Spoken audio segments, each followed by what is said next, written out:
Menurut kemarin yang disampaikan dari ahli hukum pidana mengenai rumusan delik yang disampaikan oleh Profesor Agus Rono, bahwa ini ada dua perbuatan di mana penegak hukum bisa memilih perbuatan mana yang lebih terpenuhi dengan tindak pidana yang dilakukan. Bagaimana menurut ahli? Ya, terima kasih Yang Mulia. Kalau tidak berkeberatan, bisa tidak dibacakan pasal 93 tersebut dengan pelan-pelan, dan kemudian kalau ada koma dibacakan komanya biar ahli bisa mendengarkannya secara baik. Nanti ahli coba menafsirkannya berdasarkan textual interpretation. Setiap orang yang tidak mematuhi penyelenggaraan kekarantinaan kesehatan sebagaimana dimaksud dalam pasal 9 ayat 1 dan garis miring atau menghalang-halangi penyelenggaraan kekarantinaan kesehatan sehingga menyebabkan kedaruratan kesehatan masyarakat. Jadi ini ahli menginterpretasikan ada dua perbuatan yang dilakukan dan perbuatan tersebut bisa kumulatif, bisa alternatif. Makanya dikatakan dan atau. Pertama tindakannya adalah tidak mematuhi dan menghalang-halangi, atau tidak mematuhi atau menghalang-halangi. Jadi bisa satu perbuatan, bisa dua perbuatan. Tapi satu dan dua perbuatan itu ada kausalitasnya sehingga menimbulkan kedaruratan kesehatan masyarakat. Jadi perbuatan menghalang-halangi itu menimbulkan kedaruratan kesehatan masyarakat. Perbuatan tidak patuh itu juga menimbulkan kedaruratan kesehatan masyarakat. Dalam pengetahuan ahli, harusnya tidak ada pelanggaran terhadap surat edaran. Karena surat edaran itu adalah bukan regulasi yang mengikat secara umum.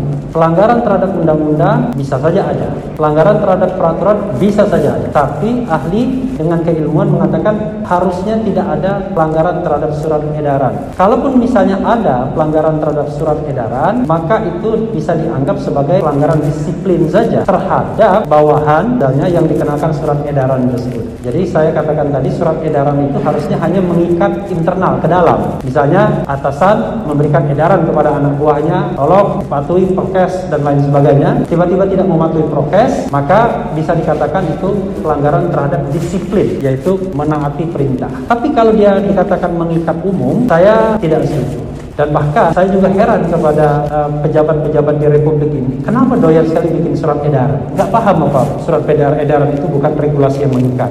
Jadi sebaiknya apa? Ya bikin aturan. Kalau melarang mudik, bikin peraturan pelarangan mudik. Kalau misalnya mau kegiatan apa, jam malam, bikin aturan tentang pelarangan jam malam dan lain sebagainya. Misalnya undang-undang tentang pemberantasan tindak pidana terorisme. Itu undang-undang tentang pidana. Undang-undang tentang pemberantasan tindak pidana korupsi. Itu pasti pidana perspektifnya. Tapi kalau ada undang-undang kekarantinaan kesehatan masyarakat, pasti bukan hukum pidana. Bukan undang-undang yang mengatur core bisnisnya masalah pidana. Tapi ini adalah masalah bagaimana mengatasi kesehatan masyarakat, yang berarti bisa kita golongkan sebagai hukum administrasi. Nah, tetapi kita tahu bahwa untuk tegaknya hukum administrasi itu kadang-kadang dibutuhkan sanksi pidana. Makanya di dalam hukum administrasi pun ada sanksi pidananya. Tetapi sanksi pidana itu bukan main job, bukan main business dari undang-undang itu.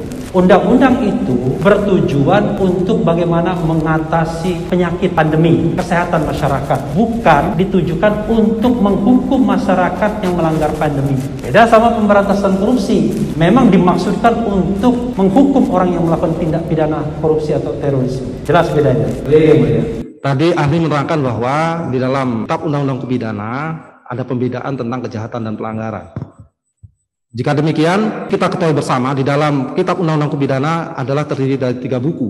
Bab 1 tentang ketentuan umum, bab 2 tentang kejahatan, dan bab 3 tentang pelanggaran. Artinya pelanggaran di sini diatur tersendiri dari bab kejahatan. Nah, terkait dengan hal itu, saya ingin meminta pendapat Pak ahli, apakah di dalam pasal 93 itu ada yang kemudian menetapkan suatu ketentuan yang menetapkan bahwa pasal-pasal ketentuan pidana yang ada di dalam, terutama pasal 93 itu adalah merupakan masuk dalam bab pelanggaran atau sebagai suatu bentuk pelanggaran. Ya, kalau begitu saya balik, apakah saudara jaksa penuntut umum yakin bahwa itu adalah kejahatan? Saya yakin itu kejahatan. Oke, jadi terima saja, kan saya juga tidak bisa membantah bahwa yang namanya melanggar prokes, yang namanya tidak mematuhi prokes itu adalah kejahatan. Maka bapak-bapak sekalian, yang mulia sekalian, tolong adili semua Republik Indonesia yang melanggar prokes karena itu merupakan sebuah kejahatan.